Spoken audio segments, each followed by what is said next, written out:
cynicism is gone. Hello everyone, Joshua Myers here, and welcome back to my 31 Days of Halloween review series, and today I'm going to be reviewing My Bloody Valentine from 1981. In this town on Valentine's Day, everybody loses their heart. It looks like Harry Warden's back in town. In the town of Valentine Bluffs, there are many ways to die. Take your pick. My Bloody Valentine. My Bloody Valentine stars Paul Keenan, Laurie Halter, I think I pronounced her name right, or even spelled that name right. If not, it'll be up there. Neil Affleck, Keith Knight, Alf Humphreys, and it's directed by George Mitnaka. I think I pronounced that right. If not, here it is on the screen.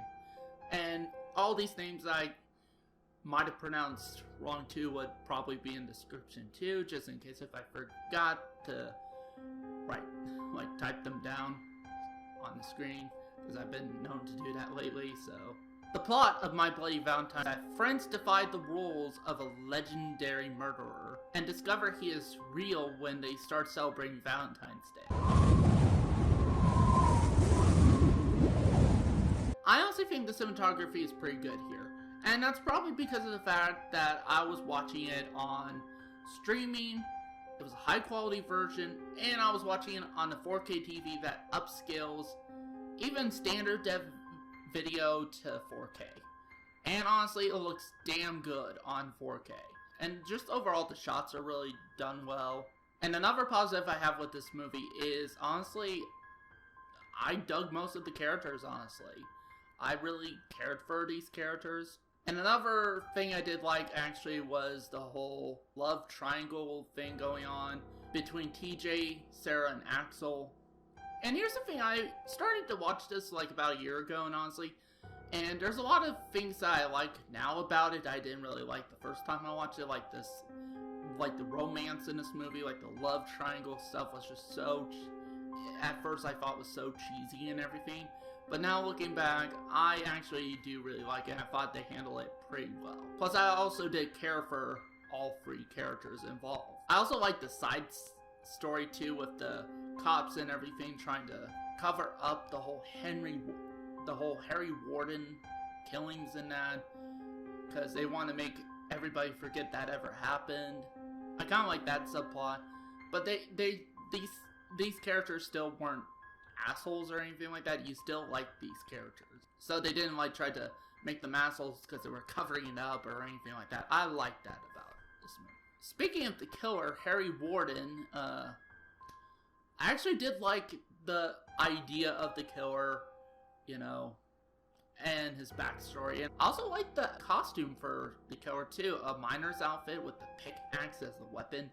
That's actually a really interesting design. And honestly, the movie, for the most part, is paced pretty well. And actually, the last act has a rather exciting climax. And there's even a big reveal at the end of the movie, which I think they did a pretty good job in terms of trying to, because the whole thing is trying to figure out who the killer is, whether it's, you know, Harry Warden coming back all these years later, or if it's someone else, like a copycat. It's like, basically the audience is going to have to try to figure out who is the killer. And I think they did a pretty good job with trying to throw the audience off and everything, and tried to make you second guess yourself. Because there was a few times like, okay, is it this person? But then wait, this person is doing some odd stuff too, so is it this person here? And that, and then it's like, and then at the end, it's like, you know, that's one of your guesses, but, like, at the end, it's like, it was not somebody you actually guessed, actually. At least I didn't guess this person out to be the killer. So, they did the whole twist ending thing really well. And I also like the side characters, too. They had a lot of great personalities, and they were funny, too. There is some comic relief here, which is handled pretty well. And actually, this for a lot of people would be kind of considered negative on their reviews, because I've seen some reviews of this movie. But for me, I see it as a positive.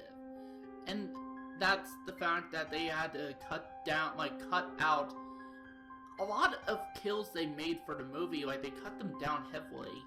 And the original cut was much more graphic and everything. But honestly, I think it's kind of a plus for me. Because, you know, less is more. Basically, whatever you could think of in your mind is scarier than what special effects makeup artists could do. So, and even when they do show some gore and stuff like that, the gore is done really well. I also like the music for the most part, especially the end credit music, the Ballad of Harry Warden. Once every year on a Valentine's Day, there's a hush all over the town. You know, like that. That's actually a pretty good song. But yeah, honestly, I could keep on going on and on about my positives. Let's just get to my negatives. Honestly, for me, I have a few negatives here. One of which being, I kind of do agree to a certain extent with the fact that, you know, a lot of the death scenes were cut in that. I think, in my opinion, I think they should have done a little bit better in terms of, you know, the cuts of those. Because some of the cuts are jarring, because it's like you can tell they were actually meant to extend more past the cut. And I think they could have done a better job editing these cuts, so it's not as noticeable. And also another negative I have, while I did like a lot of these characters actually, and most of them really, and I cared a lot about them, outside of the main three, TJ, Sarah, and Axel, I kind of didn't know, like, I completely forgot all these characters' names, really. So yeah, it's kind of odd. You know, you cared a lot about these characters in that, but you don't really remember their names that much outside of the three main characters. But honestly, for me, those are my only negatives. So with that said, I'm going to give the original My Bloody Valentine a 4 out of 5 stars. For me, after rewatching most of the parts I did watch and finishing the whole film, because it's been a year since I started watching this, and just never got around to finishing it. I actually like it a lot better than I did the first time I watched it. And honestly, I think it's one of those movies I kind of wish was a franchise. There was no other films after this one, unfortunately. Unless you count that remake that came out in 2009. Which we'll get to that at some point. I'll probably save that for a review for next Valentine's Day. But I wanted to do this for my 31 Days of Halloween review series, but I will do the remake for my I will do the remake as a review on Valentine's Day. So that's it for this review. Thank you guys for watching, and see you next time.